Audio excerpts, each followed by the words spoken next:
We just go.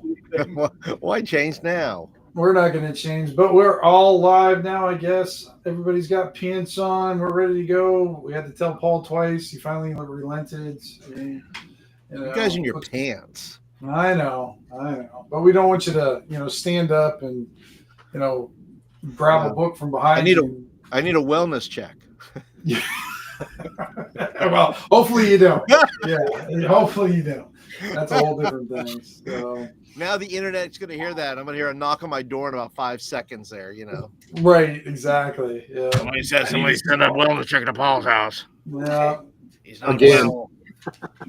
There we go again. Yeah.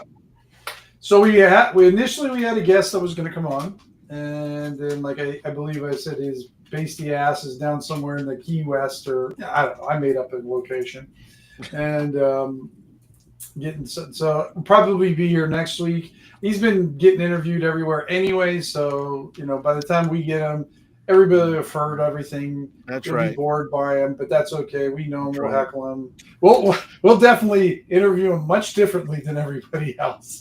At least I will. So, but why don't we start around with cool thing of the week? Why don't we go with Vance? Looks like he's thinking very, very hard. I see smoke. I see fire. I see his wife behind him. Austin in the chat's already calling the cops on me. So thanks, Austin.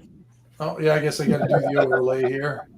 Hey, Michael, they're specific on the old pantsless man, though. Yeah. He's not wrong. That's true. We got Austin, we got Mike. Hey, everybody. Yeah. That old pant. Yeah, I gotta watch out for those pantless men around there. Good grief. Speaking of old pantless men, Vance, why don't you go with your cool thing of the week? Well, we just dropped a deposit for putting solar on our roof that will potentially be 100% offset for us. So you'll be off the grid? Yeah, off the grid in our Unabomber cabin in the middle of Seattle. Anyway, he was on to something there, at least part of it. Yeah. Anyway, and I got this in the mail today, so I get to do. I'm going to do a unboxing for us, huh? So I think this is Fight On 16. So we're going to open it up and find out. Yeah, they're still making Fight On. I forgot about that. Naughty Schoolgirls number 36. Anyway. Oh, no, Fight On. Darn it. Fight On.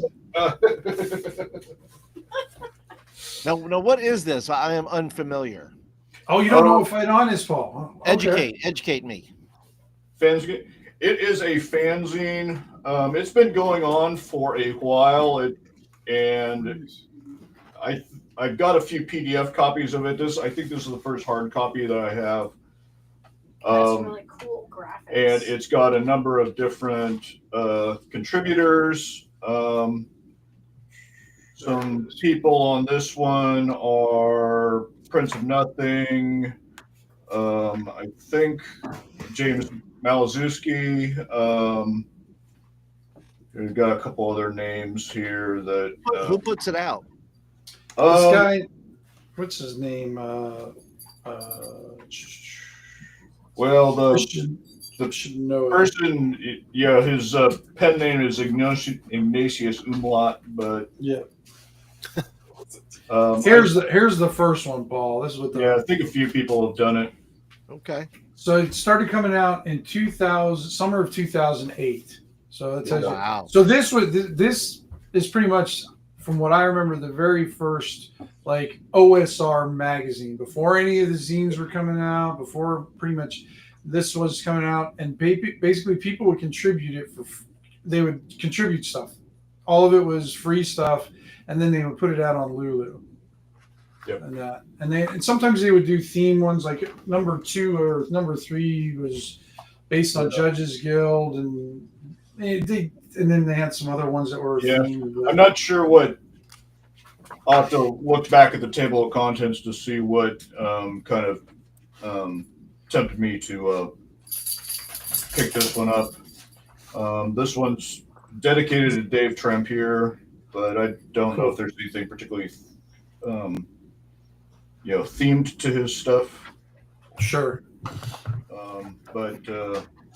Yeah, it's kind of. Is that their latest one, Vince? Or Mix of critters, treasure, tables, some couple essays. This is number 2. Adventures, maybe some short fiction. Yeah. So yeah, pretty cool. Was that the last one that came out then, Vince? Yeah, this is the most recent one. Okay. Gotcha. And I guess what I showed you, Paul, is not the first one, it's the second. I must not have the first one. Now you can actually hear me. Hey, there we go. Ooh. Yeah. And that's awfully big for a zine, isn't it? I mean, it's like it's book size. Yeah. Oh, it's regular magazine size. Oh, is it? Oh, yeah. Okay. Yeah, this is That's the right magazine size. 60 pages. No, 125. Ooh, that's It's beefy. When I think magazine, like I'm thinking like Kerrang or Hit Parader. Yeah. That's like Teen Beat. Yeah, Teen Beat. That's like 20 There you pages of just glossy photos of, Scott Baio in the full. Scott Baio, right? Yeah. So I'm just saying that's more like your cosmopolitan of magazines. Right. Yes, so. Yeah. Gamers Fall Cosmo. Yeah, how to get rid of that unsightly Cheeto dust. Yeah, that's right. That's right. How to get that funky smell out of that chair from that guy that doesn't wash or bathe himself. Yeah. I need 8 ways to make the GM become the GM's pet. Yeah, that's right. I can see it now. Why don't you go ahead, Paul, with your cool thing of the week? Oh, my cool thing of the week. Well, your cool thing of the week. Yeah, I did a thing a while back, where I kind of unboxed this little find of OSR stuff that I had that I bought. And one of the things that did not come with that, he forgot to mail it to me, was the maps of Middle Earth from the Lord of the Rings role-playing game. Let me Paul. Well, these they come in real handy because I was using them. I've been playing the One Ring, and so these maps are, and I won't show them all, but I'll just show you a sample here of this one. Yeah, there's the Shire here. We use this one, and this is nice. Really, really nice. That is nice. Just the Shire, and it has the unlike the one in the One Ring, the map is fine, but the letters are so small. I mean, all of these towns here that you see are pretty bold, right, in printing, whereas the one in the One Ring is not. And for old people with no pants like me, we need bolder print. That's right. Yeah. But that's my cool thing because I got to use it this past week. It's my third session I've done of the One Ring and second edition, and going really well. I mean, the kids are liking it, so hey, I'm down for it. Oh, that's very cool. Do you ever get caught up with them having like expectations from the movies that leaks into the game, so they kind of have like a no? That's no, cool. I told him at the beginning, I said, this is not a reenactment. Okay. This is not the Civil War here. Okay. We're not doing reenactments. Okay. I'm not running scenes from the movie. So we're playing an adventure, and whatever happens is whatever happens. And so they understood that. And I said, look, you don't need the movies. You're making your own movie right now. I said, you're going to have even far greater adventures than the original Fellowship. So let's carry on. Oh, hey, Daniel. Hey, David. Mark. Hey, Mark. We got some new folks in the house. That's cool. Daniel, we're going to need to see a pass, please. You're late. Yeah. Okay. We're going to need to see a pass. It's going to have to be signed by the parent. Signed. Absolutely. Mm-hmm. And we know what a fake one looks like, buddy. Just want to let you know. It's not our first time, Daniel. That's right. We have signed a bunch of them. All right, Mark, go ahead with your cool thing of the week. Or Mike. I get Mark from. Yeah, no problem. I get Mark. I answered lots of things. I have this bad habit of what I'm looking at, that becomes what the name becomes. So if I'm looking at Mark's comment, that's Well, the next just be person's glad name. he didn't call you Dick then. Yeah. Yeah. Or Richard, or Yeah. all kinds of things. My cool thing, speaking of old people without pants and those kind of topics, is I was over in San Antonio this weekend because my mother turned 97 on Saturday. Oh wow. Yeah, give it So, up. Give it up for 97. He's kind of in Yeah. and out and all that, but we're glad she's still here. I'm not sure she's like, yeah, how much longer do I have to do this? But Right. we're We all figuring feel it that out. way. And I will always thank her and cherish her because she's the one who bought me the Lord of the Rings trilogy in 1977 in 5th grade, and started reading that, and then discovered Nice. a game called D&D a few months later with some other guys who were skateboarding down the street. So anyway, Very cool. what we did in 1977. Shut up, The Mom. other cool thing, since apparently we're all still buying stuff and pretending like we're, I'm not spending, I don't need any more of that, but we're all still buying stuff. Yeah, we still are. I did Sly Flourish's City of Arches, and it just came in last week. Oh, cool. It's like an urban city setting, obviously, as the name implies. And I don't know. I haven't really had a chance to go through it real quickly, but I guess I'm one of those odd ducks in this gaming hobby because I actually like the urban stuff much better. I like cities and wilderness, and then you throw in the dungeons and the caves and those things sparingly, as opposed to spending all your time in dungeons and only barely going to town, when you want to restock on something. I love my cities and different things. Yeah, urban Yeah. adventures. Yeah, definitely. Some of my favorites. Yeah. That's cool. That's a very cool thing. But it's oh, Daniel's pass is in his other pants, Paul. It happens. It happens. Yeah. Yep. And my cool thing of the week is pretty simple. Nord Games was still selling their cards for $1 a pack, so I bought another 5 of them and that. So I got a stack of Nord cards. This time though, I went for the treasure trove decks. So I got 4 treasure trove decks, and they each are of different levels. Like I think I got 5th through. They didn't have the lower level. They had 1 through 4, but that was already sold out. So I got 5 through 8, 9 through 12, 13 through 16, and 17 through 20. And then I got 1 Objects of Intrigue Waterways that I still haven't opened. I had a couple other ones from the other. I bought 5 other packs from them. I've got a few decks, but Yeah, I think they're just selling out these decks because they're doing more. I don't know. I think they're folding them into a different type of product. It's like the same stuff, but it's in a different form. Because I can't think of any other reason why they're selling these decks for. Do you think they're $1 just a piece. overstocked? Like it wasn't selling? I don't know. I imagine that's probably it. I don't have any inside information, but I see these same type of this information or decks or something in these box sets that they're selling now. So instead of buying, 4 of these, you're buying a box set and all of the decks are in one box. Kind of thing. That's what it looks like to me, but I'm not really sure. But I mean, when somebody says that they're going to sell me a deck of gaming cards for $1, I mean, it could be. I mean, I'm a sucker for that. I mean, if it's about monster poop, and there's 52 pictures of monster poop for $1, I'm gonna buy it. You're gonna buy it, and I agree. There's not enough monster poop cards, in my opinion. Exactly. In the game. I mean, think about it. You're tracking that you're going through the Comore Forest and you see this. Wham! That's troll poop. Run away. You can start That's Mike's our up there whole next tasting it. game. Is we're just gonna ask you questions about what does the poop look like, and then you're gonna be like, "Oh, I wish I had some poop cards to show you what this looks like." Is there a deck of undead poop? Just a subgroup? Well, there might be after this or something like that. Who knows? That sounds like your next Kickstarter.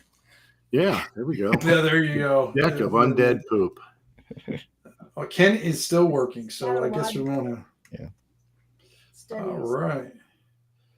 So, because we got bailed by our flaky guest, because he has to work all of a sudden. I don't know. So famous. He's So suspect. busy. He's so busy. We were just gonna do some just bullshit, basically. Talk about some gaming topics, kind of what Joe and I used. It was once in a while and I would pick a topic and kind of ramble on about it. But I believe Mike has some questions to start us off. Yeah, I took a few minutes and wrote a few things down. A list actually started last week when we talked, and it was based on our guest, who will remain nameless, but sounds not a lot like Cunny Hubster. Would that be fair? Yeah. That's fair. Yeah. Funny Plubster, something like Yeah. that. Yeah. Lots of fun variants. So some of these questions were going to be for the guest, but I don't know. I doubt any of us have looked at a preview of Western Reaches for Shadow Dark yet, although I think our guest had. But I'm curious. I'll switch the question then to I did the Kickstarter. Did all of you guys do the Kickstarter? I did. I only got into the zine ones. I didn't go in for the setting as much this time around. I just went for the Cursed Scrolls. Because as much as I would like it, and I'm tempted to dip I might still at the last minute switch to at least get the PDFs for it. I don't know how much I would use it for that. And what does that have to do with anything on that shelf behind you? I know. Exactly. How much you would use it? But I tell you, I do restrain myself most of the time. Wait, so are you saying you would buy monster poop cards, but you won't buy for a buck? For a buck. I'll buy monster poop for a buck. But you won't buy if it's for a buck, yeah, I'll buy it. Is it mainly because it's a setting, Tim, and you're an original creator? You've done a lot of stuff and written your own stuff. Do you prefer your own setting over somebody else's? Most of the time, but I mean, I still get like even with old school essentials with Dollenwood, and I know how good Gavin Norman is, and I have some of his Dollenwood stuff. I didn't get into that setting either, even though I can't tell you how many different versions of OSE I have. Every time you had a Kickstarter, I got into it. It seemed like I just got the same stuff over and over again, but with different covers. But I still got into it because I liked it, but I just didn't feel like getting into the Dollenwood. I would probably find it very interesting when I read it, but then I don't know how much I would use it because I don't buy a lot of setting books in general because I don't tend to use them unless I know the person. Like Rob Conley and I, we've been sharing.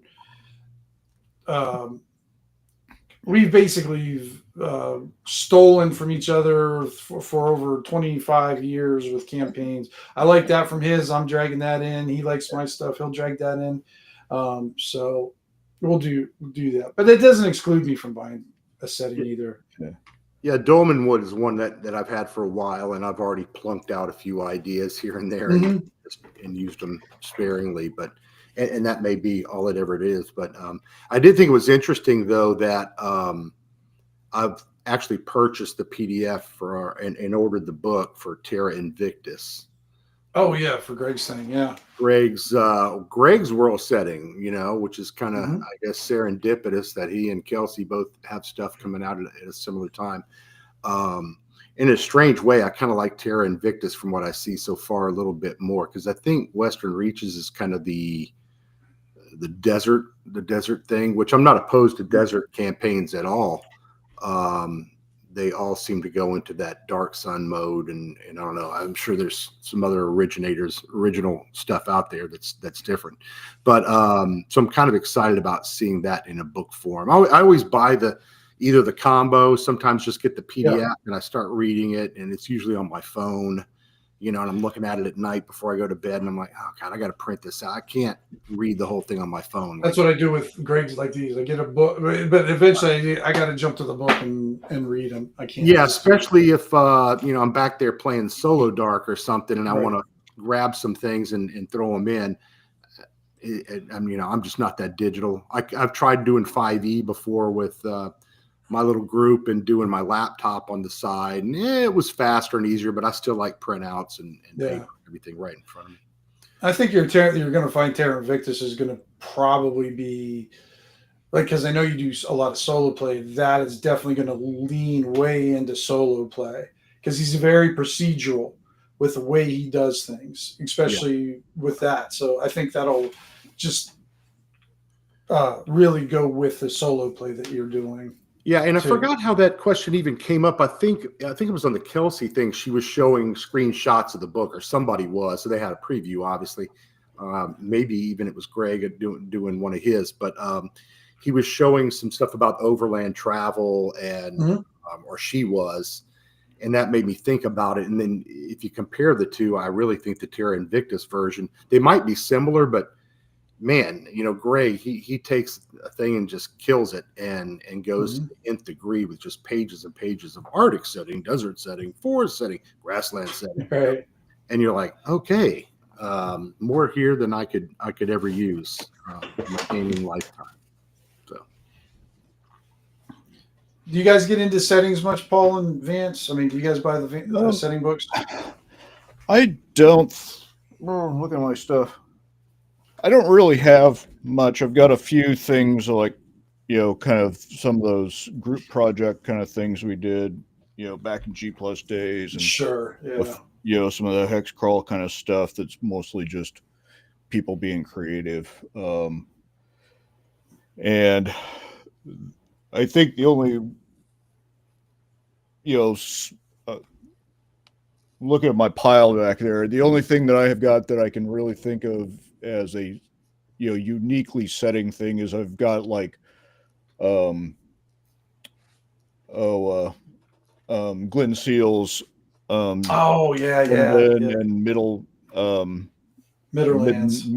Midlands stuff, because that's again, that's stuff that I like. I mean, I've got his I pledged to his Rycroft, which is his current adventure. Yeah, I've got all the dark and green. Love Glenn Seal stuff. Yeah, his is so his stuff is so fun and approachable too. I mean, it's just I think that's why. And again, it's not stuff I've necessarily used other than just kind of for kind of that feeling of atmosphere or inspiration and things. I haven't run anything, and I've seen some actual plays run in London and run in Midlands, and so it's definitely a usable setting and things. And I think the thing with like I want to keep what I say on London, which is another book that I've got, but it's nice for city crawl inspiration and as well. And I don't have a lot of stuff for that. I have and of course in my campaign I'm out in the wilderness too, so I don't have a lot of big cities or anything like that. But they in spite of that, they've still managed to get inside some sewers. Because gotcha. Of course. Very cool. Hey, Tim, I wanted to ask you. So, for the people watching, if you don't know, I was just a follower of these guys and watched that whole campaign with the Comor Forest and all that in Shadow Dark, mostly over 2024, and enjoyed watching it on Monday nights. But now I get to ask all these questions, and they have to answer. Have to. Well, have to. Yeah, we're not together in the same spot. It's not like I can chase you around the room or something. But that'd be a short chase. Well, like I can run anywhere anyway. Trip and fall. Both be like trip and fall and get hurt. But so Comor, that setting then, that was all your own work, and you respun some of your previous stuff, or was it just off the cuff that you wrote Comor Forest and Scorn and a couple of the other locations? I mean, pretty much everything that I do with the Comor Forest is I've created in one fashion or another. I mean, I've definitely have, all this back here had something to do with it also, Sure. I mean, because I started the Comor Forest stuff, I want to say about I think I started really setting down the setting in 2011, where I was making different things for it. And then my Patreon that I had for the longest time, I started making adventures on there specifically for the location and just kind of fleshing it out here and there. I would never do an overall thing. I would just do this little bit here, this little bit here, just like little needles of needlepoint things here and there, and then as people would go to get, like as Paul and Vance explored, and then I would develop the threads between them actually through their play and how they interacted with things. And because I'm really a big advocate for players having effect on the campaign, how when they're interacting with it, and maybe they bring something in, like Paul with his Doom Singers. Now that's a culture in my game. Greg was in one of my other campaigns, was an OSC campaign, and he started this god named Puce, who's the god of silence. He's now a god in my campaign because I absolutely love the concept of him. So I really like it when players bring into stuff. So there's a lot of room for not just my stuff, but for my players who bring in stuff also, so I can integrate it.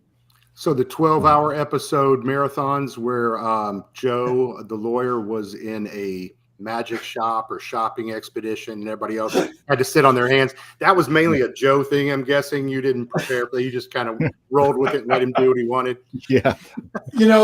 I need to do better at those, though, because I know Joe really likes to do that. And then when you have to make a city, you have to have more stuff prepared for like that. But sometimes creating stores is like, I don't mind making up stores and the personalities, but like, even if I develop a store for Joe, the fucker will leave in 2 seconds and then go to another store I have. I want to go to the cartography store. Well, I don't have that one developed today, Joe. So you just have to sit here for the next 3 hours and shop. And you need to railroad his ass at that point. Yes, exactly. Shopping there. The door is locked. You step out of the store and you are overrun by a team of horses. What do you do? Right. Yeah. Or make it the store that Jack built. So it doesn't matter which door you leave, you end up in the same room.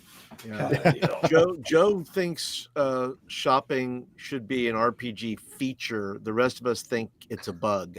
So he thinks this would be an attribute, your strength, dexterity, shopping. Yeah. Yeah. Right. Does he have a whole I know he's writing his RPGs. Is he going to have a whole chapter on shopping? I imagine so. Yeah. It's going to be a significant, as well as at least 1 or 2 appendices. If that book does not have over 300 stores in it, I shall mock him mercilessly. If he does not have 300 detailed stores, hear me, Joe, 300 detailed stores 300 with prices. Yeah. The Mall of Mirkwood. He needs a box store chain. He does. Yeah. So I'm sorry. I was going to say the reason I even asked you that, Tim, about how you did your campaign. I was just curious if you used any of the Shadow Dark rules that are part of the core set for like hex development and hex map development that she has in there.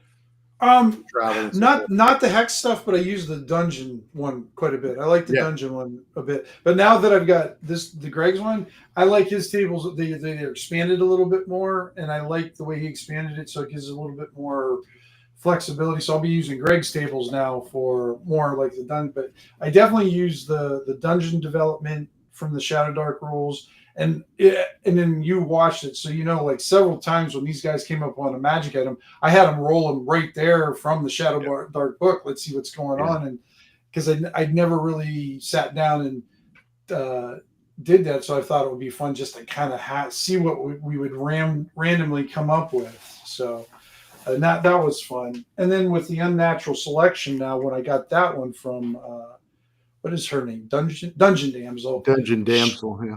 Yeah, they have this one section called, I think, is it Curiosity? That's my favorite part of the book. I love that part because it has a few tables where you figure out the objects, figure out what the material is, figure out what weird shit it does, and I come up with the craziest curiosities is what it's called. And it's just like I make some weird shit with it. And it's only like 4 tables. No, I have that that book from Greg. What's it called? Enhanced Equipment or something like that. Yes. Equipment Yep. something. It's back over here by me, but he has that whole section on the back on alchemy and plants.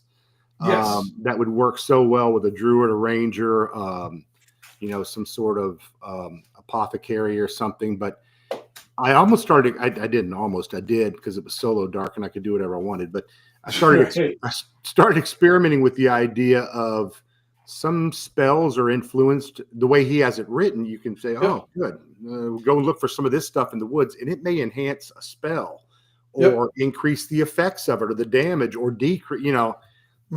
You could kind of warp your magic a little bit using those rules. I thought that was really cool stuff.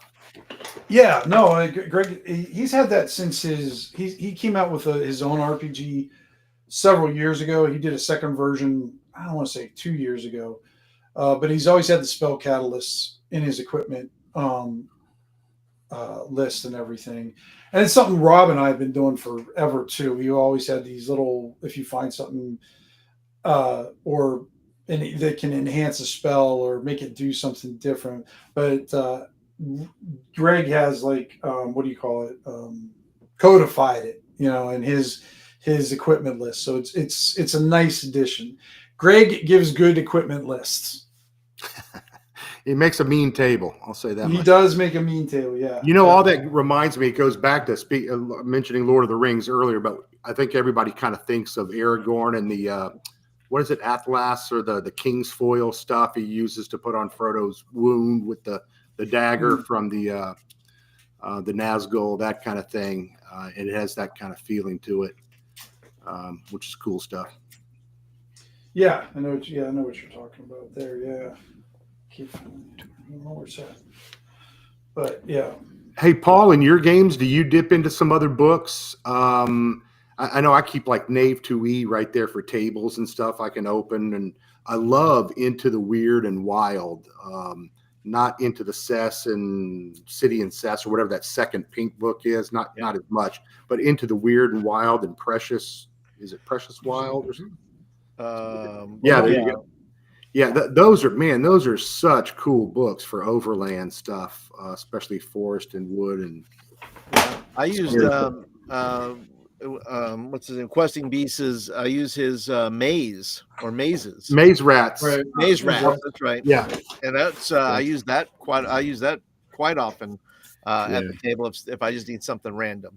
I started doing that with 5e, as a GM for 5e, and finally I just went, why am I playing? I just need to go do my own. And this before I was really into Shadow Dark. And I was just getting back into the hobby and I was already finding stuff to throw into it myself and make, which I guess I always did back to when I played a lot in the 80s and so forth. I'd grab influences or inspiration from anywhere I could get it. And I think most of us probably do that. Did any of you guys, did any of you come up playing the TSR modules or in the old days, did you prefer those or?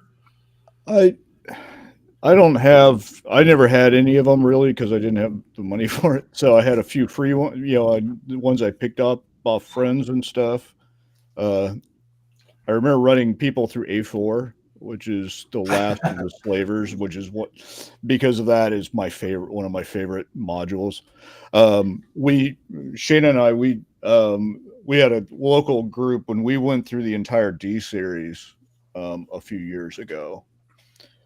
And that was a lot of fun until we, got all the way down to Mensa Brandon or whatever, and got our houses handed to us by Lolth, and none of us were ever seen again. It always amazes me the YouTubers though that spend so much time redoing these videos on like keeping the Borderlands or whatever it is, or Strahd or whatever. They just go around like, Strahd, if you didn't grow up watching Dracula movies or read Bram Stoker, you kind of know how this is going to go down. And that's probably short shrifting Strahd. I get it. Don't send in letters or anything. But I don't know. I just always felt I could come up with something better. It's probably an ego thing. I could write better than that. I can come up with a better idea. So yeah. I think I wasn't the DM when I was younger, so I had a friend, and he did homebrew stuff all the time. So I think I ran one module, like it was a 1-to-1 thing I was running for a friend that I spent at his house or something, and I wish I could remember what it was. It had Needlemen in it, so if that means anything, Oh, Needleman. I can't remember who that is, which one that I- was. Yeah, But it I was know fun. which one you're talking about, but I can't think of it off the top of my head. But yeah, it was just for my basic knowledge of how to run a game at that point, it was just we're just going to keep fighting things until everything was dead. So that was the plan. Taking it Was- back to Shadow Dark, though, that idea of going and finding a book you like or a comic or a movie or anything, whatever your source of, your favorite inspiration, and then flipping it into a game system, that is kind of another notch in the belt for Shadow Dark, or Knave or Cairn or one of these easier, faster systems that, take what you want and plug it in and go play. And hell, I know a lot of my players, they don't play enough. They wouldn't know really if I changed the system on them, or it would take them a little while to figure it out. Austin saying something about Vermis. Yeah, I love Vermis is awesome. There's no rules, but great images and ideas. That Plastaboo guy, I follow him on Instagram. I don't know who that is. Yeah. Yeah, he did Was- two was- books, kind of art books. Oh, okay. Huh. Was that module the Sentinel, Paul? Does that sound familiar? UK2. It could have been. Like I said, I'm and also I think was it were they in the expedition of the Barrier Peaks? I don't know. Don't think so. I was going to say Those I were the don't- Veggie-Pygmies. Oh, the Yes. Veggie Pygmies. Okay, all right. Well, That's then, yeah, what it could very well have been the Sentinel. Yeah. Yeah. The Veggie Pygmies, they're problematic today. Are They they? are. They Because of their- are for some people, I suppose. I'm sure rough toilet paper is problematic for them also too. Well, it's a little bit too It's abrasive. not a problem if you know who you're playing with and you know the sensibilities of your friends and all that. I guess it's problems Yeah. for people like Paul. You were, I know, doing the DM thing for a while, like through Start Playing or something like where you getting people to sign up and you don't Yep. know these people from Yep. Adam. Yeah, you could get any. Doesn't make them bad or Right. wrong or anything. They're just Right. different and something that shocks I- one person. I'm David sure Dan, Thompson's- you're in Seattle, right? You could probably tell us all kinds of shocking. No, and the funny thing is, I run one shots fairly regularly up here through Meetup, and I run it, using OSC or using Shadow Dark or using maybe some other rules light thing, and I haven't had any, negative interactions with anybody, let's just say. Right. And Yeah. and I just sit down and when I start, anything, I write my stuff to be pretty bog standard. I mean, you're going to go into someone, if you're not comfortable going into the dark and killing things, what are you Why doing are you sitting in sitting the here? Yeah. game Exactly. table? Right. But I mean, I think you talk about sensibilities, you just, there's some big ticket items that you just keep out of the story. Sure. Yes. You know, Yeah. Unless you're a type and of if you get, and that takes care of like 80 or 90% of, or more of, what's going to, tweak somebody out. Now, I was reading an article today about, again, about some of the revisions and discussions regarding like orcs and drow and things like that. Again, if you know your party or your players and stuff like that, you can build that into your system or how you want to create interactions with those species or however like that. But that said, most of my bad guys in my stuff are humans. Those are the real, those are the real monsters. No, but it's Yes, they are. that's the that's the easiest stuff. And then these others are either can interact or tangential to it or whatever. So that's me pushing my soapbox around. Yeah, and I've never had anybody join a game that tried to change the way I played. And I've never had to change anything within a game to appease anyone else. And I think that is just good, if everybody, once again, if everybody understands why we're here, then it's, going forward is much easier. It's DMs too, DMs who purposely try to antagonize, Right. why would you do that? And being one who's, even though people are paying me good money to run games for them, they still die. I mean, in the game. They're not paying me to live. That would cost them double. Yeah, exactly. They didn't pay me You enough gotta for pay that me part. double whatever Yeah. you're paying for you to live in An this game. upsell. In fact, the first game I ever ran online was a complete total party kill, because I told them, and I won't go through the whole story, but they were warned. They knew it. We processed that. We said, do you remember when I said this? And do you remember did you hear the inflection in my voice when I said, are you sure you want to do that? I said, it's okay, as long as we are. But they had a great time. And I think if both players and the DM comes to the table with a reasonable amount of expectations, Right. but I think the DM runs the game, how they want to run the game. And, Yeah. everybody has to, if you're in the game, you just have to say, hey, that's the guy behind the little screen there. That guy, he runs things over there.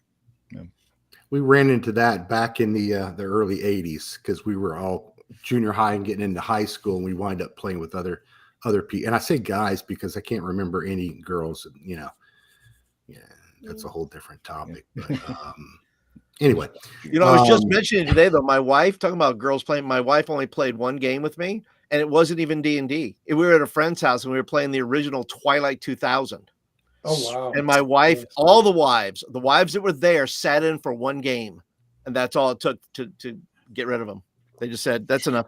Well, that's because you're running Twilight 2000, but yeah. 50 Shades of Grey, the role-playing game. There were zombies in there. They were quite deadly. So Cool. That's all I remember.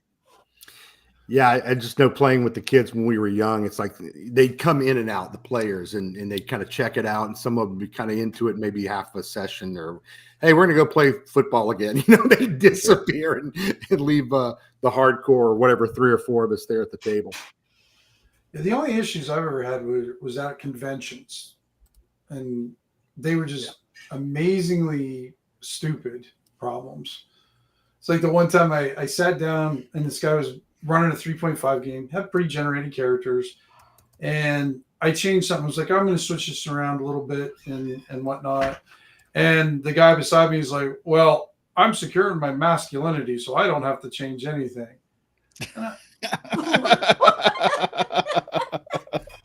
Wow.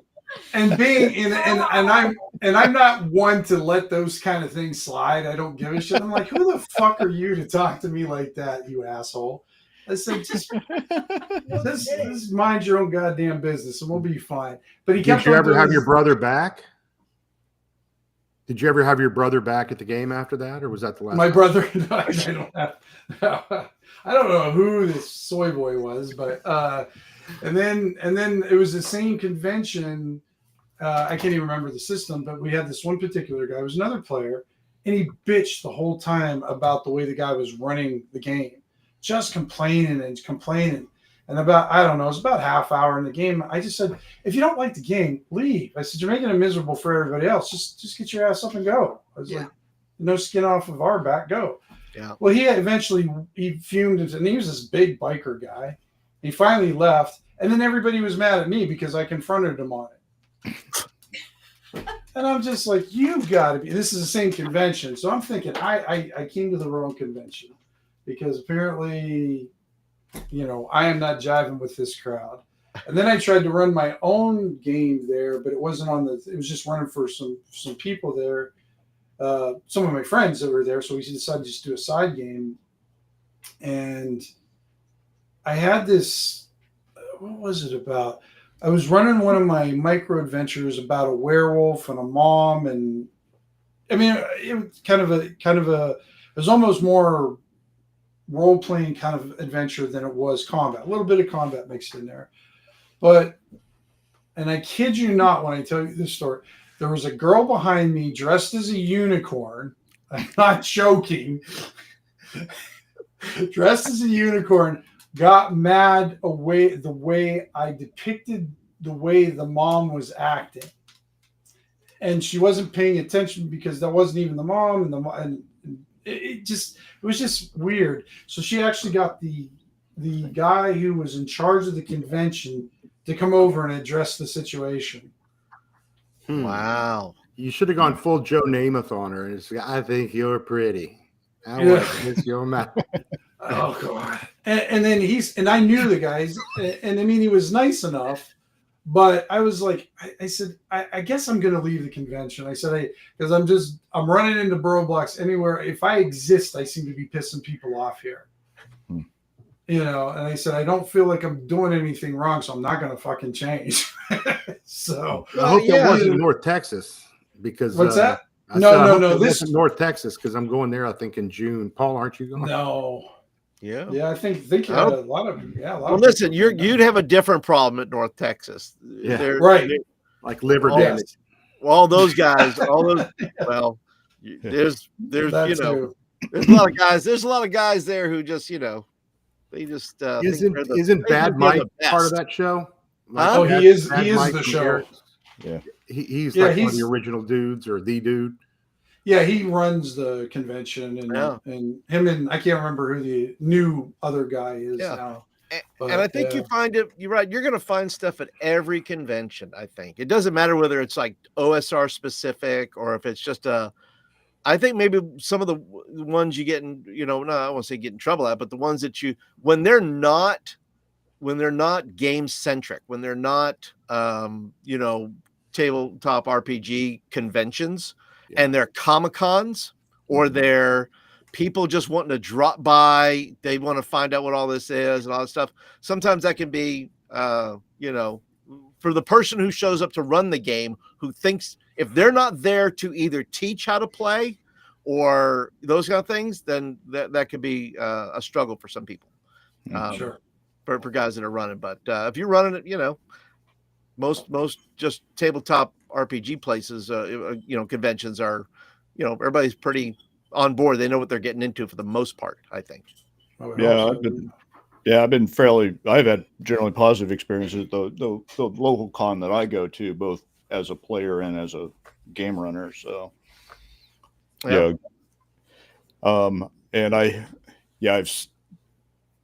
tried to take part in a couple where it was like gaming is associated with like a writing conference or something like that, but wasn't able to get kind of anything set up on those. But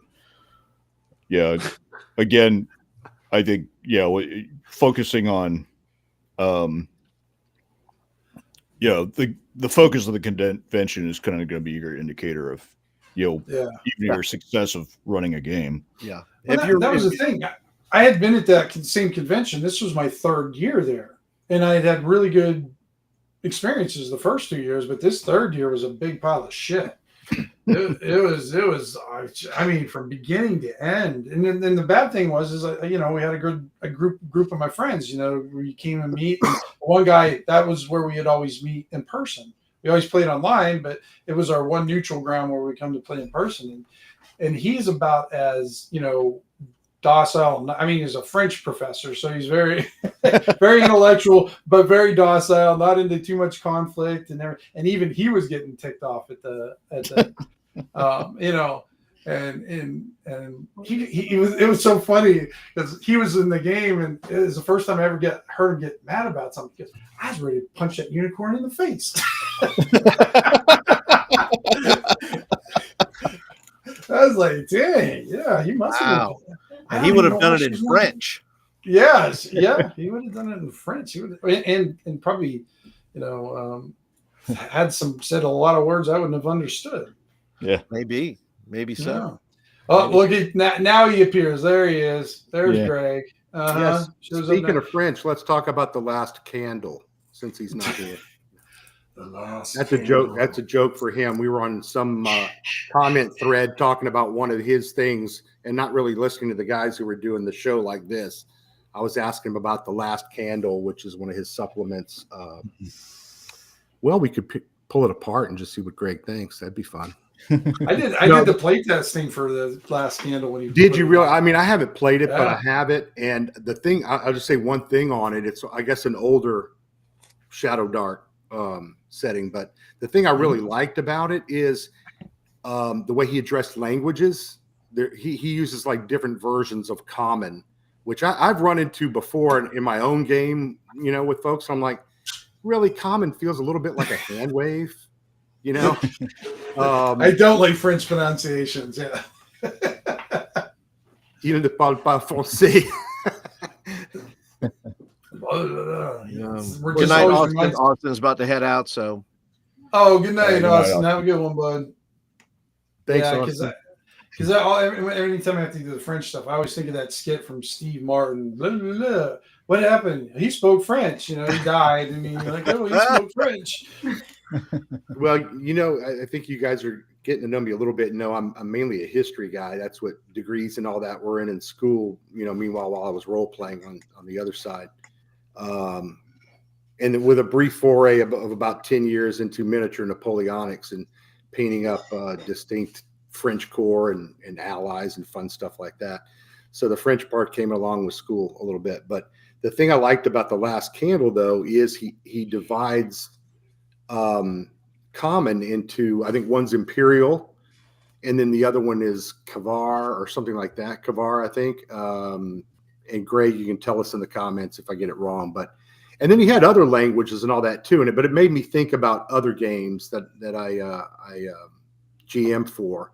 And I always feel like common is just kind of like, oh, you speak all these languages, but everything becomes common and we never talk about languages again. And something else I was reading recently was talking about, even if your character does have Goblin maybe as one of your languages, let's say in Shadow Dark, you maybe you're not speaking it every day, and you get to the goblins and you overhear them in the dungeon. Would you maybe pick up a few words? What degree of understanding or comprehension would you really have of Orcish or Goblin or Diabolic or something? Or would you just pick up little bits and pieces of it? And I just wondered if you guys ever handled languages in your games like that. Yeah, I only have 2 years of Goblin in high school, and so I haven't been using it very much. I have my Goblin travel dictionary, so I can find the bathroom in Goblin Land. Yeah, And order beer and find the bathroom. Which is a joke, because the bathroom's anywhere you're standing when you're Right. Especially in Goblin. Yeah. I've been thinking about this for the setting that I'm working on in my little creation world that I'm working on, and that's people groups, right? I mean, because even if you pick up on things just like we pick up on things, right? Everybody knows some basic Spanish, everybody knows some basic French, right? You know how to say we, right? That's pretty common, right? So I think in general, in game, I think it's fair that if you've gone on enough goblin hunts, or if you've faced enough goblins, I'm going to say you're going to pick up on some things if you're listening, if you're like, if you're, investigating, or if you whatever.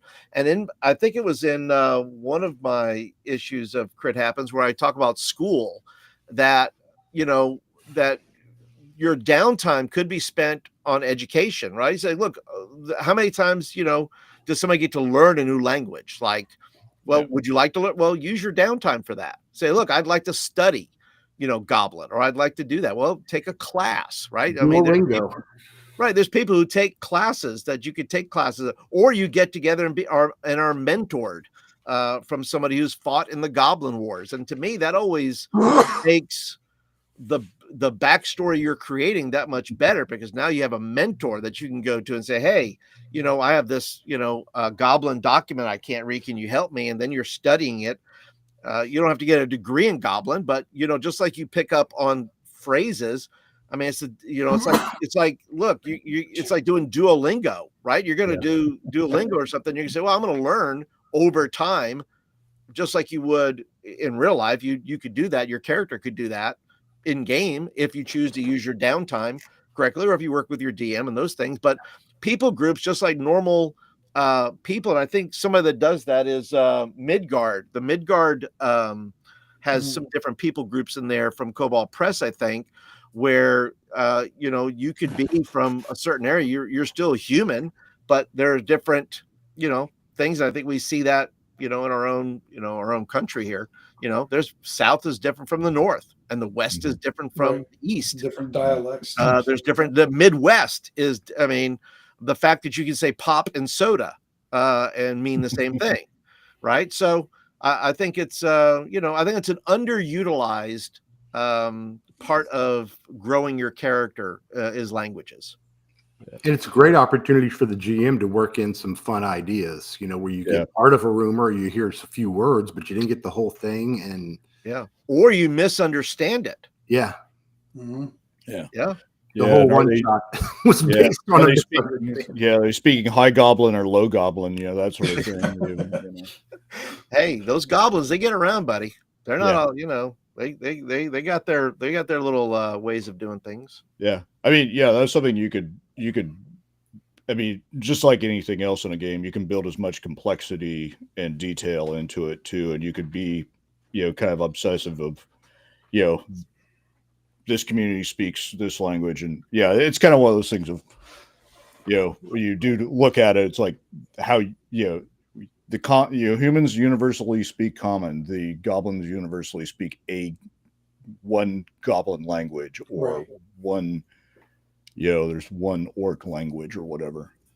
I don't have enough storage capacity in my brain to enter like the different language things. I mean, it's a cool element, but trying to add that's another thing you'd have to keep track of with all the other elements you've got in the game, and I just don't. Yeah. it's like anything else. You can go too far with it. Oh yeah. Right. You could. Yeah, I'm actually going to start on my 256-page supplement on dialects. Hey, there are people, these Star Trek people who can or Star Wars, like Wikipedia stuff. There's right, they can speak Wookiee, or Star Trek. They can speak Klingon. There's whole dictionaries of. We're not talking about that. We're talking about character things for character advancements and making your character a little cooler or a little bit more in your advancement. Like, what do you get at level 2? Well, maybe you I studied a language for a year or whatever you did. You're really proficient in it. I would be settled. I would be happy just to get up a different language for the thieves' camp. If I could do that, that's what I would love to do. Develop that out. And that one is just phrases and lingo kind of stuff. But anyone started writing one before? Yeah, there's actually. And I'm sure I'm not alone, right? Some other people started writing a. Yeah, all my words were backwards. It all became Cockney. It almost all became Cockney immediately, Yeah. All my words were backwards or pig Latin. That's a good approach. I like that. All my guys just throw gang signs at each other.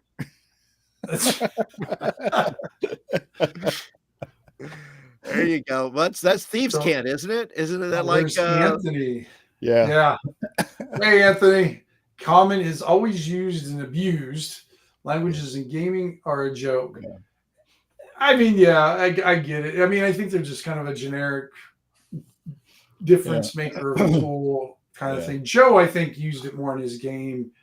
What would you say, Vance? I think I've had anybody use in a while. He used them, if you didn't know Goblin, you couldn't speak to him, or Orc, or well, he kind of held down. Yeah, I do a little bit of that in my game of if you know Goblin and you run some hobgoblins, it's kind of like in French and Spanish or French and Italian or something like that. You got there's enough overlap, you can probably communicate. Or occasionally I'll run into somebody one of those languages that's nobody's got on their list, and so you're basically rolling. Okay, well, has this group interacted with somebody else where you have a common language between the two of you? So you can at least somebody can at least do a kind of a pigeon, communication with this other group, So, having a, that's probably about as deep as I would go on something like that. Yeah, but something fun too for the DM too that I've used is like, you find, where you print out something.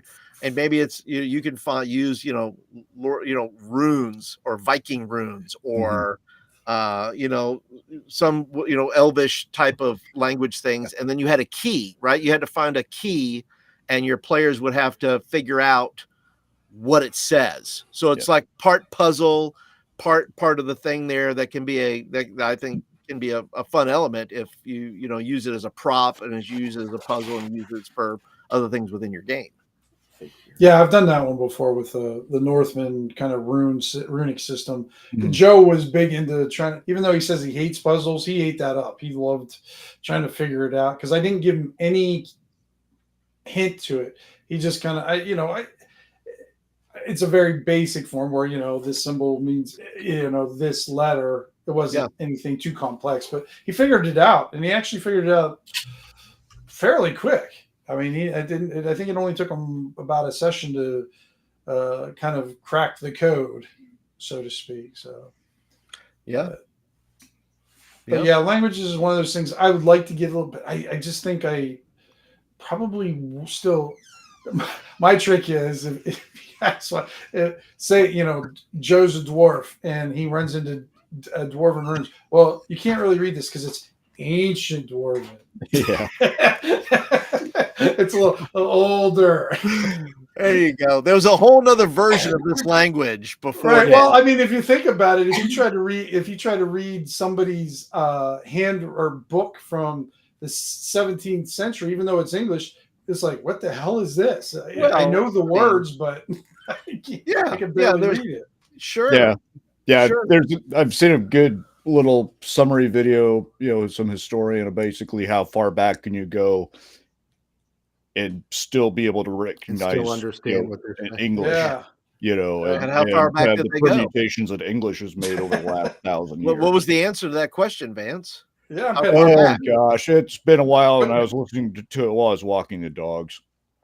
I mean, basically, you could get back to Shakespeare, maybe Chaucer, and still have enough kind of common centuries. But getting back farther. I mean, I've had my when I was in college, my English lit teacher read a excerpt of Beowulf in the original Old English, or not original, but in Old English, and it's this guttural German language, Right. and you don't recognize. You might pick up one word, You know what's a great language, and here's who does it best. If you remember the old movie Caveman. Oh yeah, with the Dennis one with Quaid, Ringo Starr, and Dennis Quaid. Right, yeah. and they would just Don't draw. forget sand. Barbara Bach. Barbara Bach. Oh, let's not talk. Wait, let's calm down. Yeah. Hey, we talk about Barbara Bach after 10. That's how this show goes.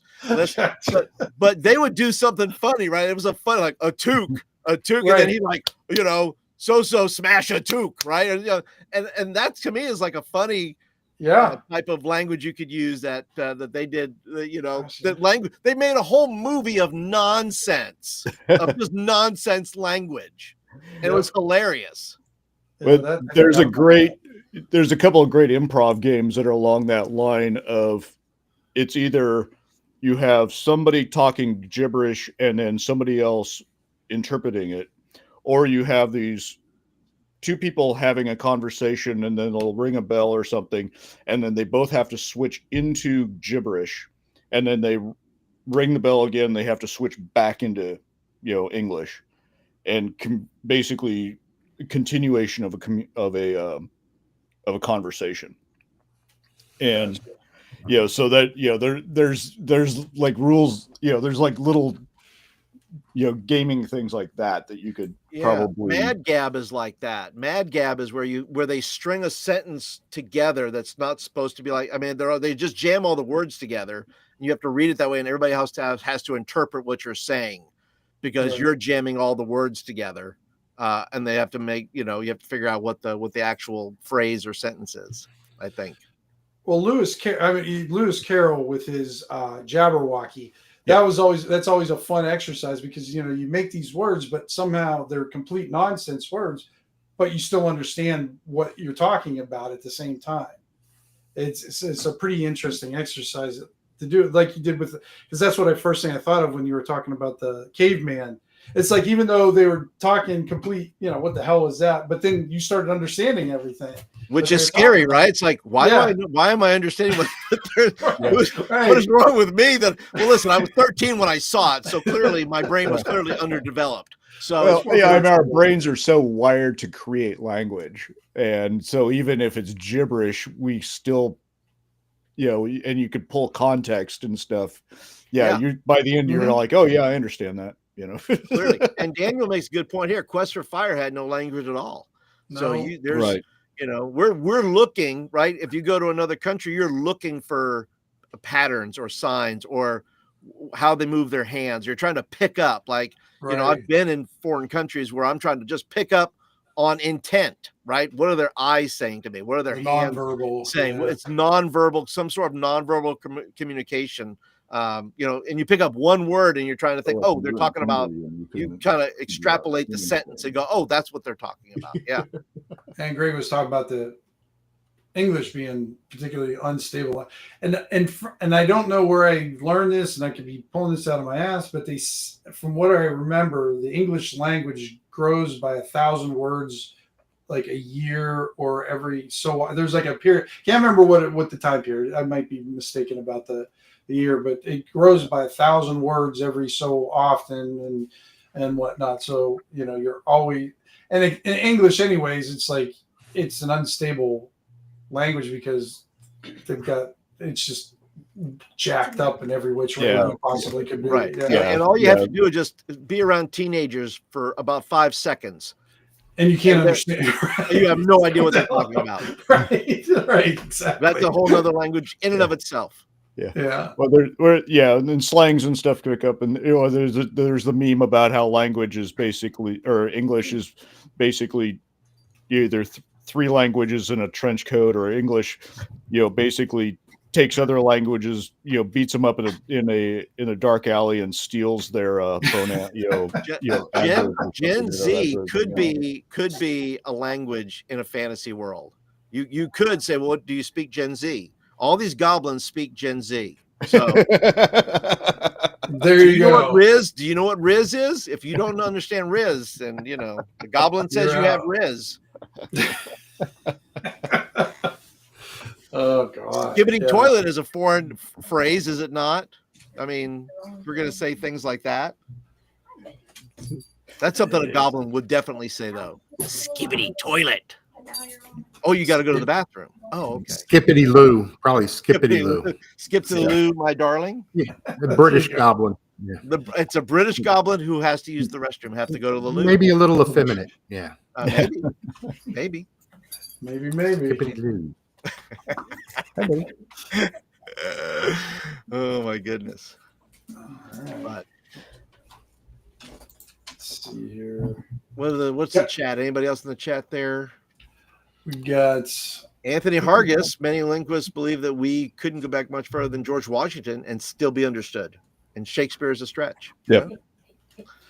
Well, you have to separate what Shakespeare was really speaking versus the verse of his plays, which is a different thing. By the way. Yeah. Yeah, for sure. And if you give a King James Bible to a teenager, see how well they do, right? Right. Or an adult, for that matter, and let them start to work through that. Sit. Vance, sit.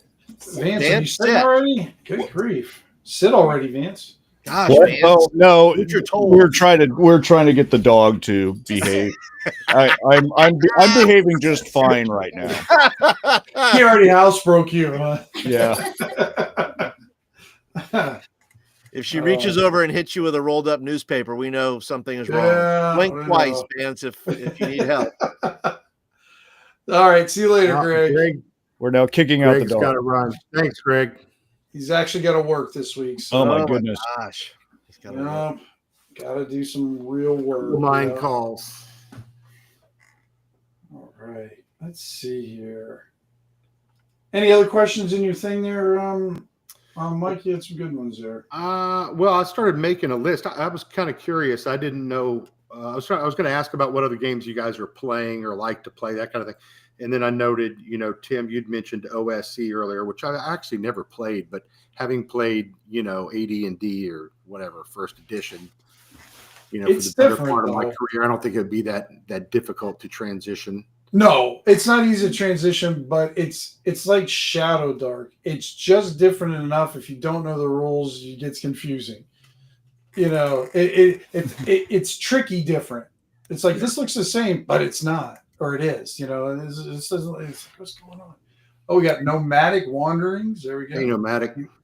No, And then we got you. And then Paul, I didn't know you were playing the One Ring. That is That's correct. cool.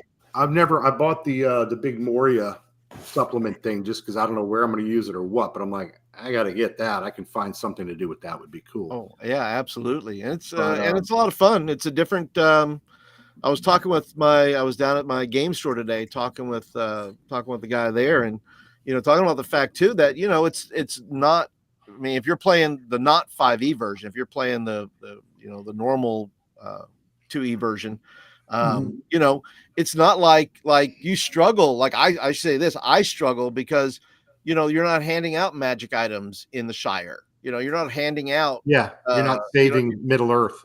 Yeah, you're not you're not finding, monsters around every turn. Right? And so for me, it's been a real challenge in regards to the fact that what I'm creating is very much people problems, right? Yeah. That have to be solved. Like this, I needed a little extra boost encounter. And so they're looking for Gandalf's fireworks in this thing. And so I made it to where they kind of they went to a house to look for them, and there was another group of guys there looking for them. So creating these kind of conflicts that are, people based versus everything you're going to face is a monster, or everything you face is going to be, whatever. So it's challenged me in that sense to create, more difficult things. And then also just like in normal games, picking up cues from your players and allowing them to come up with some outrageous stuff. Like they started a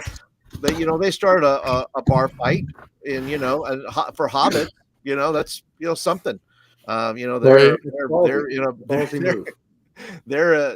a play. They were in a bar I called it the Hairy Foot. And they were there and they're rousting guys. They were trying to find, Mike? Said you scared me for just half. Oh yeah. But yeah, the hairy foot, yeah. And they they're like, I mean, they were aggressive. These are aggressive hobbits. I was like, I've never seen hobbits act this way, but yes, they really are aggressive hobbits. And one of the guys took out his sword and chopped the bartender had put a big stick, a big shillelagh up on the thing there, and one of the guys chopped it in half. Like, hey, we're in charge here. I'm like, oh my goodness. Okay, now we're taking care of business here in the old Shire. This is it. Right. The Shire's gone dark. This is old school Shire. Is what this is. So let me make sure I understand this. You did a whole adventure in it based on finding Gandalf's fireworks where his fireworks stash was or something? Or yes. Well, the adventure, that's what the adventure was. To me, it was a bit light in the sense of travel, right? And like, there wasn't enough encounters that they put in there for me. Yeah. Somebody else could do it, that'd be fine. But for me, I tossed in a competing group, and they were looking for the rest of Gandalf's fireworks because Bilbo said these people are using them improperly. That he had seen them go off at some other town somewhere, and he's like, oh no, you guys have to go get those because they're using those. They should not be using Gandalf's fireworks because Bilbo wanted them for himself, obviously. So they had to go off and traipse off and go find them.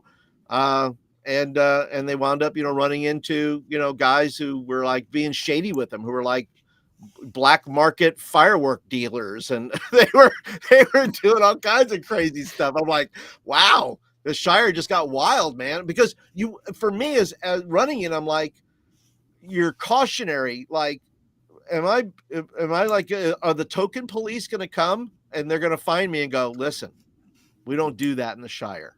Okay. That stuff doesn't happen. Okay. Like, so I'm like really careful about, the lore or whatever I'm trying to do. And I'm trying to keep it, whatever, but they had fun doing it, but it was a exciting session we had.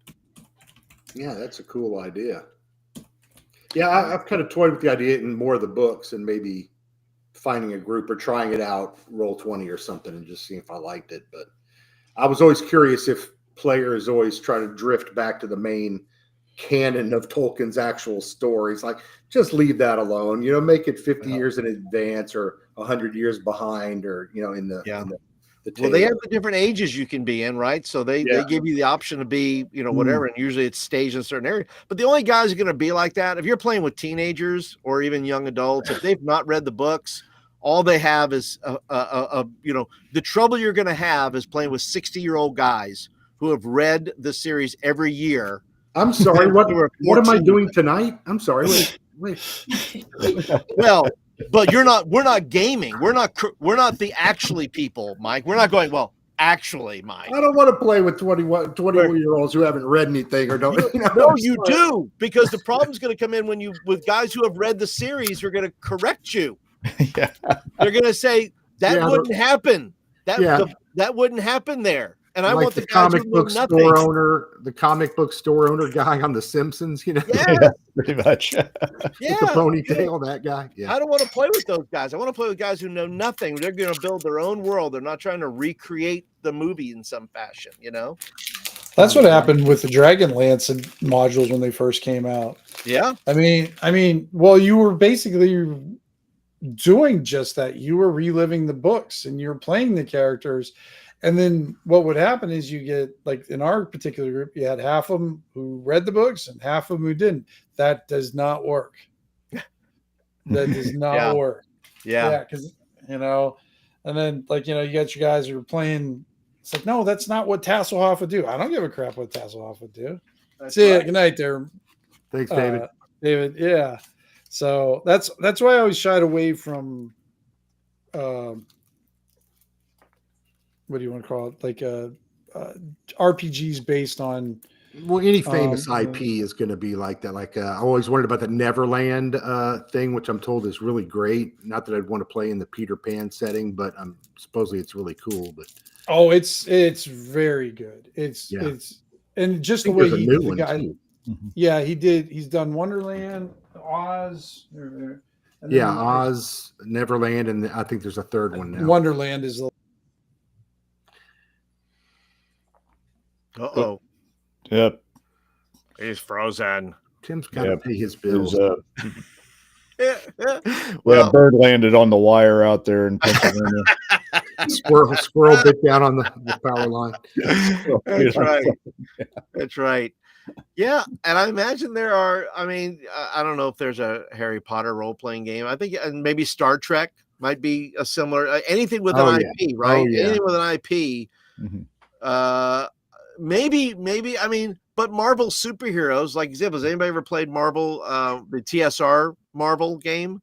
I think because it's comic book centered, not necessarily movie centered, right? It's based on comic book characters that have these powers and have these things. I mean, so maybe that's a difference where people aren't trying to play it exactly.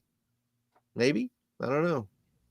But I think anything with an IP, some people want to get really deep into. Oh, sure. Whatever. Ask Amazon about that. Yeah, right. Yeah. Rings of Power. Yeah, no, I haven't seen any of that. I've never seen I've never seen a Harry Potter movie or read one of the books. It kind of came along later. My kids were probably in junior high or early high school, and I was just like, nah. It took me forever to get used to SpongeBob, and once I did, I love it. And but for years, I'm like, oh, come on, this looks terrible, and then started watching a little and watching a little. Yeah, is there a SpongeBob game? There probably is, set in Bikini Bottom somewhere. I don't know, but I bet there probably could be somewhere. If there's an IP, somebody's probably built an RPG out of it. Yeah.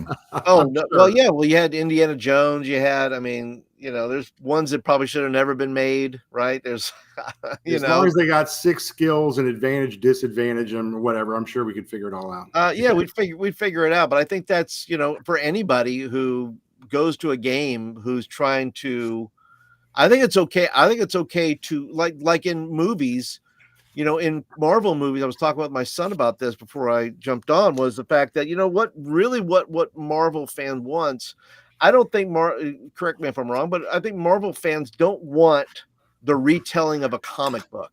I think Marvel fan ones, and I am one, what I want is a few frames, right? I want Thor smashing Captain America's shield, because we've never seen that in a movie part of a thing, right? So I think the same way to some degree. I mean, yeah, do you want, like in a Star Trek game, do you want to throw in some tribbles? Sure. Throw in you open up a closet and there's some tribbles in there, and a whole thing of tribbles fall out, which then that's like the last frame. That's like the cliffhanger. Like you open a door and a bunch of tribbles fall out, and then we'll see you next week, right? And then we've got to find out where the tribbles came from. So I don't know. I think it's just a matter of just being, conscious that, listen, not every game's going to play the way you think it ought to play according to the IP. Well, speaking of unexpected games, I thought about this over the past week, and I was like, I wouldn't mind playing that public access TV station game one more time. I don't know that I'm pretty sure I don't want to campaign in it all the time. Right. But I might drink something alcoholic next time I'm watching it. But hey, I think that combination, I mean, for your table, I'm not saying broadcast it, maybe, I don't know. But that was more fun than I even realized when we wrapped it up. I thought about it later during the week, and I went, "Wow, that was," because I'm just so into everything Shadow Dark and D&D and all this stuff, and I love it. It's all great. And then out of the blue, something else comes along, and it's just like a breath of fresh air for a little bit. Yeah, as Tim called it, was a palate cleanser. It was between courses. So different that it just takes you to a whole nother place, and it was. But that, to me, games like that, I mean, if you want to call the 80s an IP or the late 70s, there are things that we want in those games. We want the little gang running around with denim jackets or riding their bikes. And absolutely. Yeah, there's certain things we want in there that make it what it is. Yeah, absolutely. We want mullets. But that's part of a good setting, any setting you're gonna have, at least some staples that are familiar to you, like whether it's Star Trek or whether it's Harry Potter or whether it's D&D. Well, Daniel's on there and he's saying he's playing with a group right now, ages 20 to 12, and it's different. Can you imagine playing that game we played last week with people who weren't alive during the references from that? I mean, that would have to. Right. I can't imagine what that would be like. Right. I think they'd get it conceptually. They would not have enjoyed it as nearly as much as those who lived it, such as us. But I think they would have, for those probably would have just jumped in and played it for what it was. But I think there's just an inside joke, right? For the ones that are in there, they're going, or maybe we get their view of how they interpret the 1980s or whatever. It'd be that would be interesting. If I played the Lucy Show RPG, right? Well, I wasn't alive then either, like a decade or so. But I'm pretty sure I know what Fred and Ricky are up to and how they're going to teach Lucy and Ethel a lesson. Yeah, maybe. Yeah. The encounter is you and Lucy are in a candy shop, and you have to do a dex check to see how much candy you can get off the conveyor belt and put in the thing, in the thing, and then if you fail, the machine speeds up, and now you have to start stuffing it into your bra. The other great one is where she's getting drunk doing the ad, and they have to keep shooting. Oh, the vitamin. She's drinking like the alcohol, the vitamin or whatever it was. That's what I'm going to do. The next game, I'm going to have you guys read ads for your show. Like you're going to have to read an ad. You have to come up with an ad for your show that you're doing.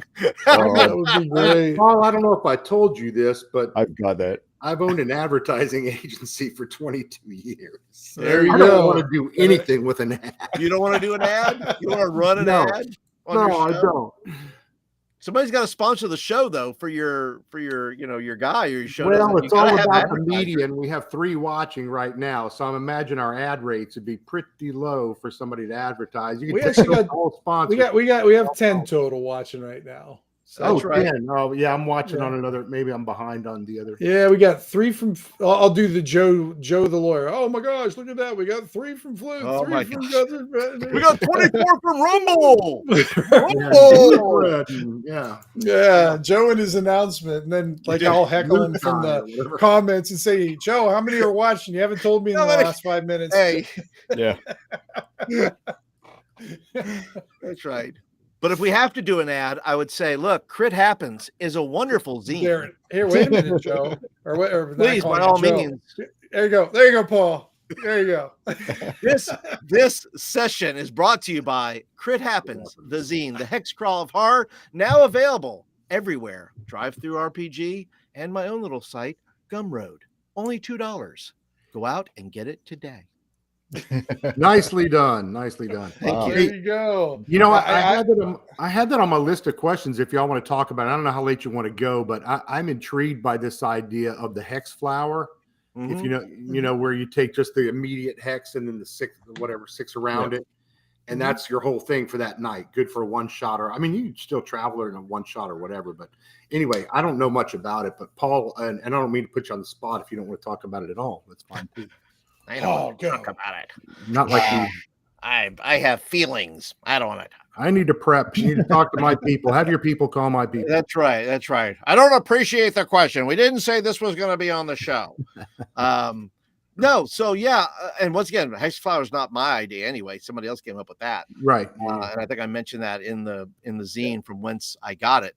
But the fact is that, you know, you can have, it's kind of like if all you had was a hex flower, like if you dropped a hex flower with the 6 and the 1, so you got 7, hexes there, like if you drop that and said, this is all you know, right? This is the only world you know of. Like you grew up in this town, you've never left the city, and all you knew around there was 6 other areas that were around you.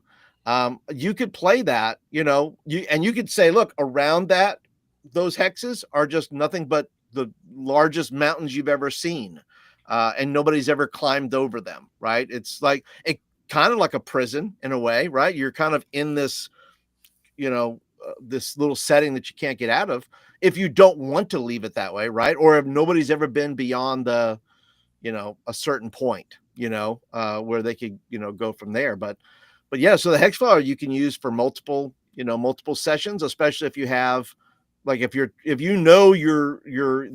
MacGuffin. There are 6 MacGuffins you have to find. You have the rod of 7 pieces. That you're going to have to go to each section. You can use that hex flower for to be able to do that, because now you know where you have to go to some degree, that there's some legend or whatever that you're going to follow the stuff. Yeah. Or if your players were thrown into the Fae or whatever, or some other world. Do you guys know the Electrum Archive zine? It's is that the one written by the Hungarian guy? I can't remember his name. Gabor Lux or something. Gabor Lux. Yeah. I think I may be mixing up people, but there's this older zine called the Electrum Archive, and I think the #1 issue that he has this world of Orn, which is a different planet altogether. It's kind of a desert world. The magic is all done through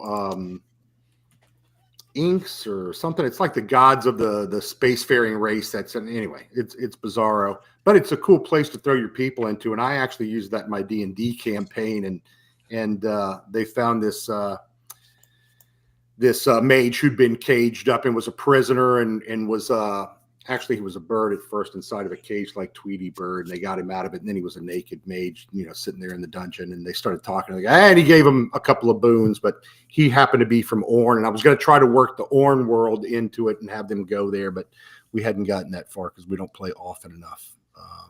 Boo-hoo, It's a science fiction or science fantasy role-playing game by Emil Bovin and Ava Islam. What is Electrum Archive or Orn or what? Electrum Archive. Yep. Okay. Yeah. I threw Gabor Lux out. That's a different cat. Sorry. Yeah. No. Yeah. I know Gabor. Yeah. And he's a little hungry. He's got about, I don't know, 30, 50 zines out there. Various. I've got couple different ones of Gabbers. Yeah, he's very good stuff. I've never read. I've always seen stuff about them, but I guess I've never gotten anything from them because I don't have any of this stuff. Cult of the Lizard King. I don't know what that means. I guess it might be there. Tell there. you about how to roll up a cult real quick. I think I saw that's right. one of those. Crit Happens. Right. Yeah, Crit Happens is on fire. I'll do another ad mention for any of you who don't know Paul and Flint Fireforge. Check out his zine. Make 'em Crit big. Happens. Yeah. There we go. Oh, well, I'm not Check gonna it out. What am I going to stand up and do a handstand or dance or something? Yeah, but check it seriously. In all seriousness, Do you play a Paul- drum solo while you're doing it? I gotta plug it in. I have a speaker over there somewhere. Yeah, you're already equipped. Yeah. Playing my headphones. Gonna do a drum roll for you real quickly. Whoops. Wow. We're only in the second hour. We've already we're straight. You know what the crazy thing is? This is when we get our most people. Yeah. It always is. Yeah, it's very. That's I always right. feel like they're surprised we're still talking. We're on that long. Yeah. I know. I was a couple of times with you guys last year. I'm like, they're still going. Holy Yeah. cow. Yeah. Well, Yeah, we found out there's Tim showing all the Crit Happens zines, and that's what happens when you start out with just a hex flower. It turns into a setting. What it ends up turning into, it's like it turns into a neat little idea, and then it turns into work. To some degree, to some degree, but it's at least it's an enjoyable. I think it's an enjoyable work. It's a lot of thinking about things that you normally don't think about how to make it, how to come up with new things or come up with new ideas or whatever. So Well, you came into it with a purpose, though. You had a strategy. You had a purpose in mind. You were coming in with authority with the hex flower. that's true. I did have a plan going forward, and Yes. I have no idea where it will end, but we'll just keep going until I don't. I mean, look, if you have time, and I think I'd say that to anybody, if you have time and you're working on things anyway, I mean, you're doing it. Just go ahead and throw it out there into the world and into the universe. It'll take you a little bit of time, a little bit whatever. But did I think I was going to put out 6, zines on this particular? I mean, a total of 8 or 10, a total of 10, but Right. 6 of those being just nothing but a hex crawl of horror type of concept idea. Who knows? I think you just got to go with your inspirations.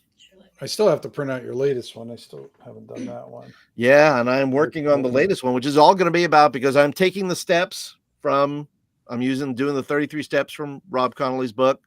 And then you'll reach recovery. How to make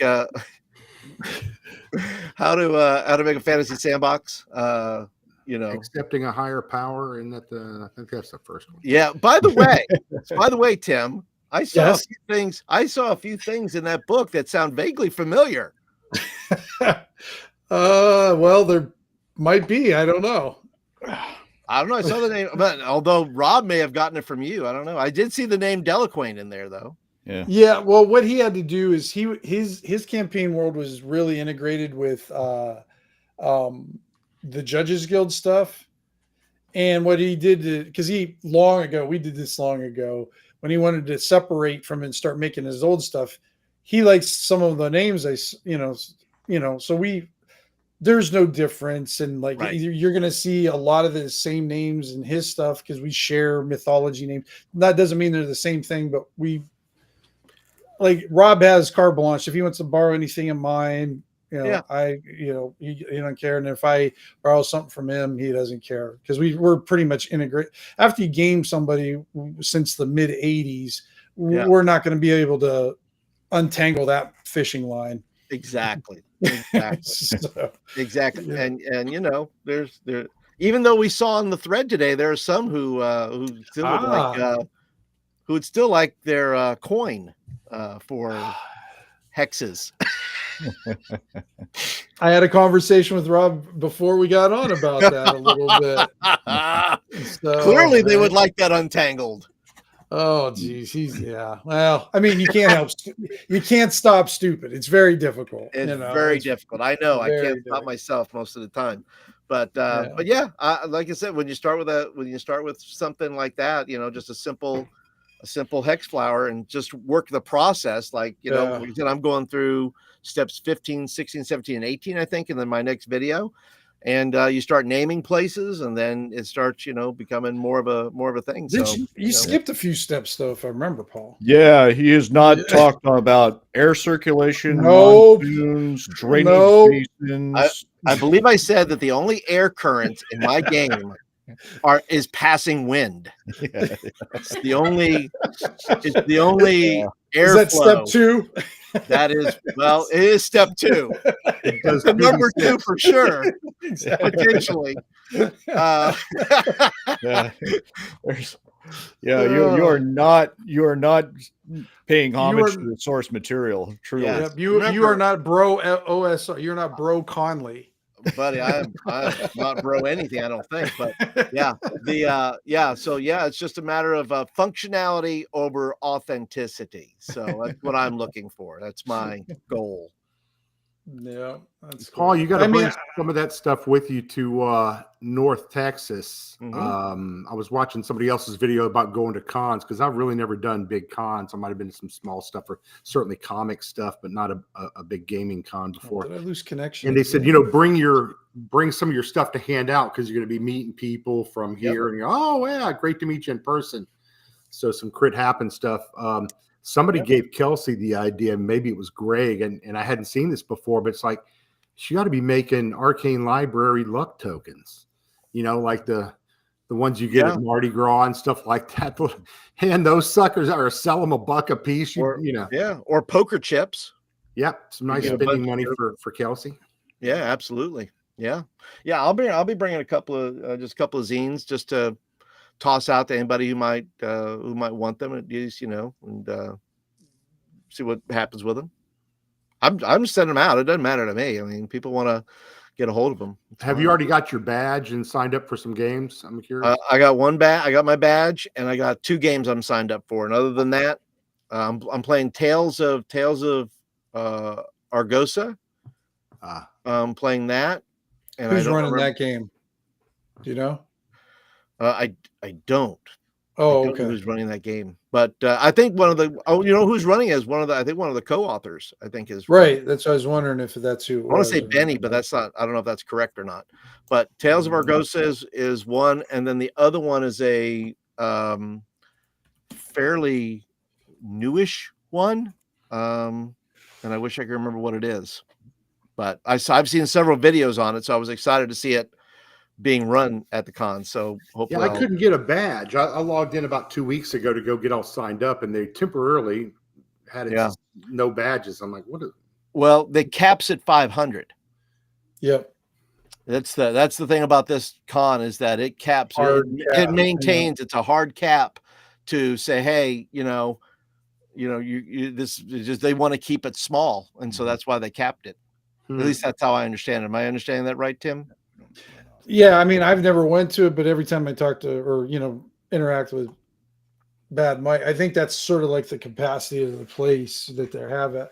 But I mean, I think they keep an eye on it because I think they do have cancellations or different things. Absolutely, they can put you on a list. By the way, well, it's a 4-hour drive from Houston, so before I go up there, I want to make sure I can get into the thing to begin with, even if I'm not signed on for games, because I think it's kind of fluid in some of these situations where we're going to add a few more players or some didn't show up or that kind of thing, or they add pickup games from what I'm told. So absolutely. Are you just coming up for the day?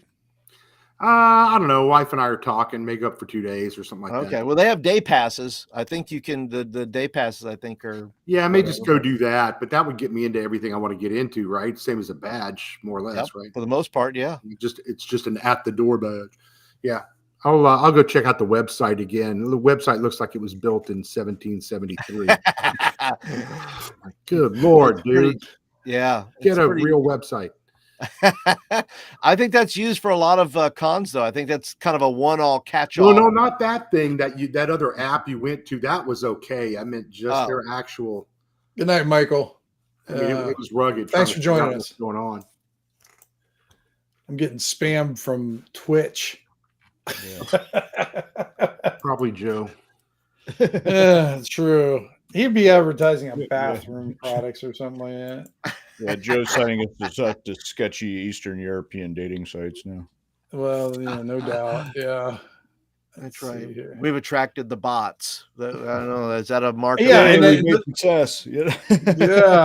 Yeah. But I have my Twitch channel with the towering 0 members or 1 member. I'm not really sure how many I Yeah, have. that other game I'm playing, I think it's called Horde Wars.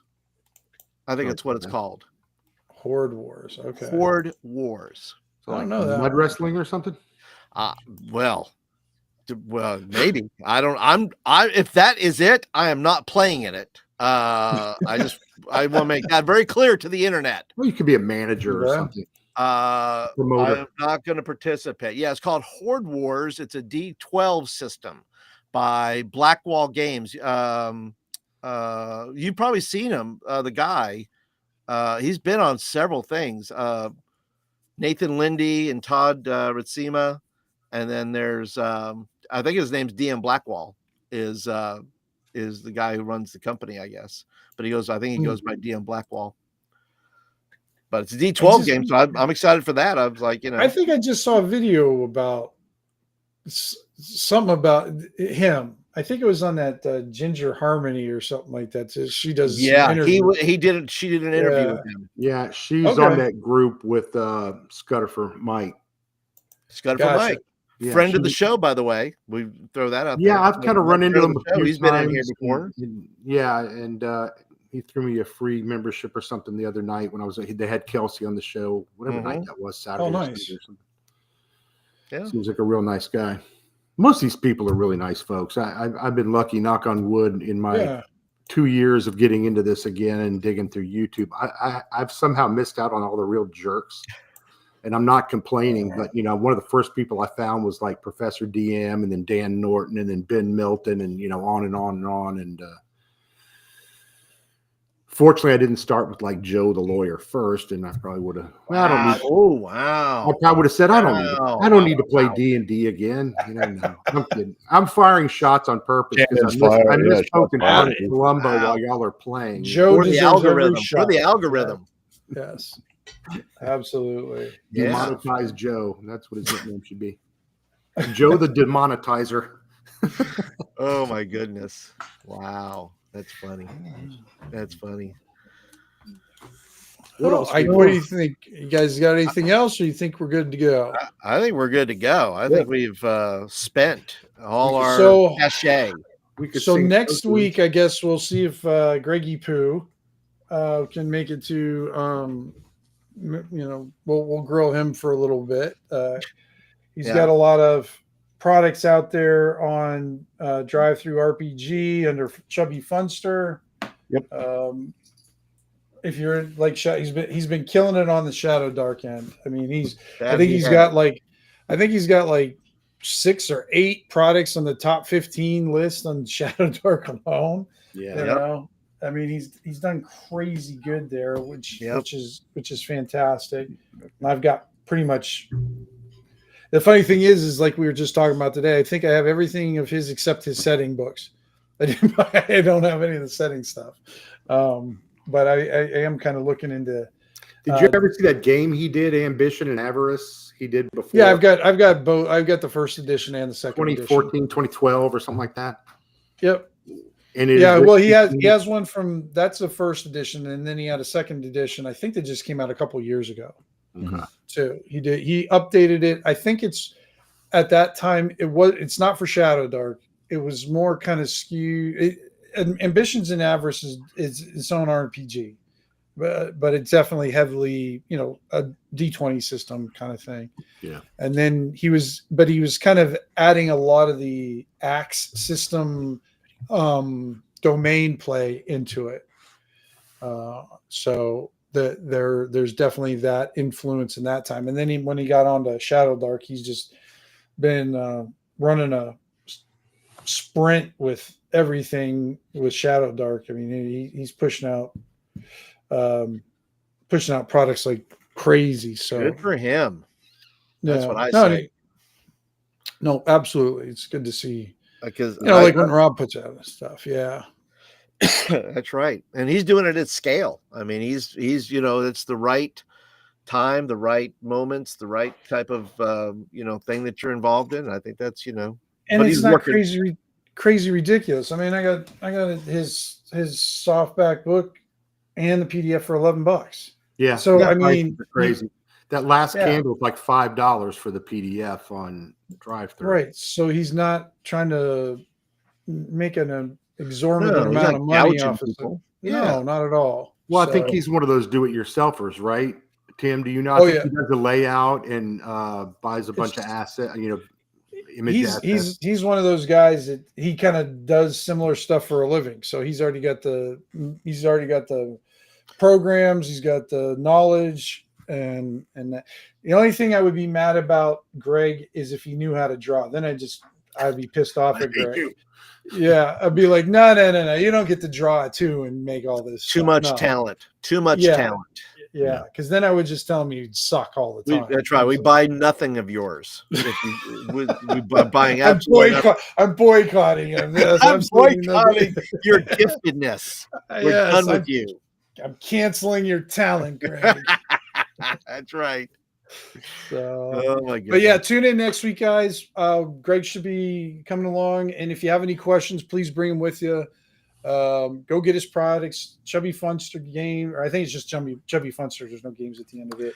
Yeah, if Yep. you look up Shadow Dark on Drive Through RPG, I'm sure you're going to run into his stuff. You're gonna find it, yeah. And I don't think there's anything. He doesn't put out anything bad.